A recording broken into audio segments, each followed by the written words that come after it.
19वीं सदी की शुरुआत में राजा राम मोहन रॉय ने सती सिस्टम को भारत में एबॉलिश करके एक बहुत ही अच्छा कीर्तिमान स्थापित किया था। उनकी कोशिश थी कि वो महिलाओं और पुरुषों को एक समान स्तर पर लेकर आ सकें, क्योंकि भारत में ज्यादातर मेल डोमिनेंस ही देखा जाता था। पर क्या हम आज 21वीं सदी में उनकी उम्मीदों पर खरे उतर पाए हैं? आइए इस बारे में और बात करते हैं महेश शर्मा जी से। शर्मा जी, एक बात और बताएं हमें कि देखा जाता है जिन लोगों में, जिन पुरुषों में खासकर इंफीरियोरिटी कॉम्प्लेक्स, हीन भावना पैदा हो जाती है, कहीं ना कहीं वो मेल शॉविनिज्म में तब्दील हो जाती है। बिल्कुल सही देवेश। इंफीरियोरिटी कॉम्प्लेक्स ही नहीं, इनसिक्योरिटी और फियर भी इसके रीजन हो सकते हैं। छुपा हुआ डर या इनसिक्योरिटी की वो उतने काबिल नहीं है जितना उन्हें होने चाहिए, ये उन्हें मेल शॉविनिज्म की तरफ ले जाता है। बट ये चीजें और ज्यादा बढ़ती जाती हैं जब कंपटीशन में महिलाएं सामने आ जाती हैं, और आज आप देख रहे हैं कि दोनों एक दूसरे से आगे निकलने की होड़ में हैं। दोनों में से कोई भी इस होड़ में नहीं है कि किस तरह से रिश्तों को सही तरह से रखा जाए, बैलेंस में रखा जाए। पर यहाँ हम देखा जाते हैं कि कोई भी पुरुष फीमेल कॉम्पिटिटर को कभी भी एक्सेप्ट नहीं कर पाता है। एब्सोल्युटली, वो इसलिए है क्योंकि मेल ईगो सामने आती है।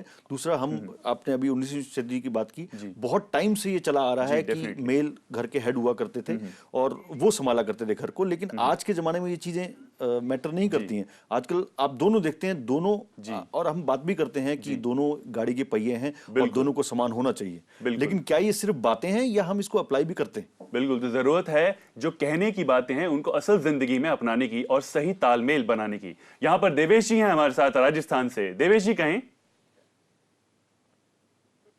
देवेश जी, क्या आप हमारे साथ हैं? हेलो जी, सवाल पूछें।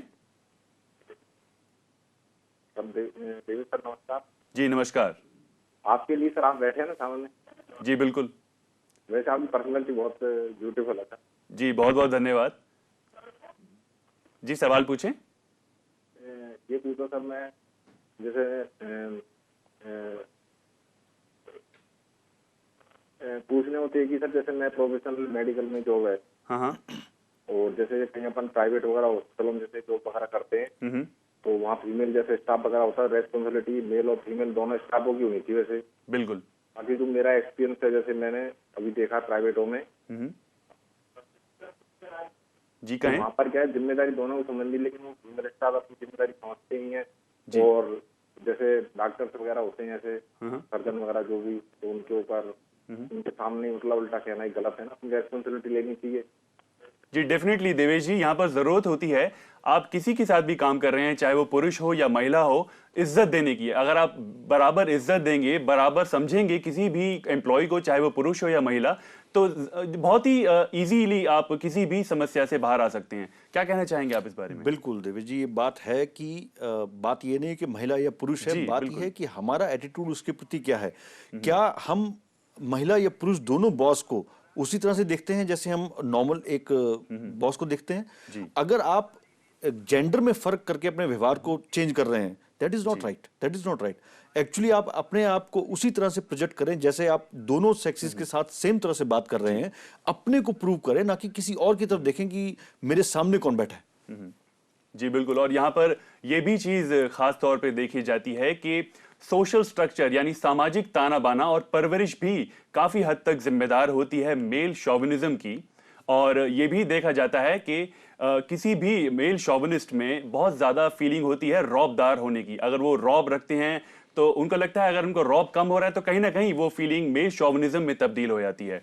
यहाँ पर अगर हम इंपॉर्टेंट रोल प्ले करें जिस चीज का हम कहते हैं परवरिश यानी अपब्रिंगिंग, तो बहुत ही हद तक ये जिम्मेदार होती है। परिवार में जब बच्चा बड़ा होता है, अगर उसको ऐसा ही माहौल दिखता है जहां पर मेल एक हेड है फैमिली का and he is the dominance of the family, तो यहाँ पर ये देखते हैं कि कहीं ना कहीं बचपन से ही ये फीलिंग उनके अंदर आ जाती है। बिल्कुल देवेश जी, बहुत बड़ा हाथ है परिवार का इसके अंदर कि वहां पर बच्चे की परवरिश और वहां पर जो बातें चलती हैं, क्योंकि आप जानते हैं कि बच्चे वो सीखते हैं जो हम करते हैं, ना कि जो हम कहते हैं। हमारे बोलने से उनको फर्क नहीं पड़ता, हमारे एक्शंस उनको सिखाते हैं। तो जो बातें घर पर हो रही होती हैं, जो बातें उस जगह पर हो रही होती है, बच्चे बहुत जल्दी कैच करते हैं। बिल्कुल। और उसी के थ्रू आगे बढ़ते हैं। लेकिन आप देखें उससे नुकसान किसका हो रहा है? उससे नुकसान एक्चुअली में उस बच्चे का ही हो रहा है, क्योंकि आगे जाके जब वो मेल शोविनिस्ट की कैटेगरी में जैसे हम उसको डालते हैं, तो उसका एक बहुत बड़ा उसको सेटबैक मिलने वाला है, क्योंकि वो अपने आप को एडजस्ट नहीं कर पाएगा आज के जमाने में जहां पर हम दोनों की इक्वलिटी की बात करते हैं।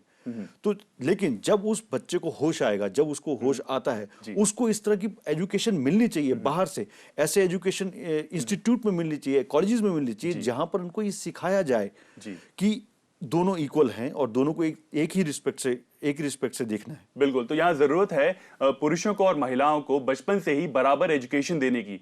अगर आप सही एजुकेशन दे रहे हैं, दोनों को बराबर का स्तर दे रहे हैं, तो कहीं ना कहीं ये फीलिंग हमारे अंदर बचपन से ही खत्म हो सकती है। एक ब्रेक का वक्त है यहाँ पर, मिलते हैं ब्रेक के बाद और बात जारी रखेंगे मेल शॉविनिज्म के बारे में।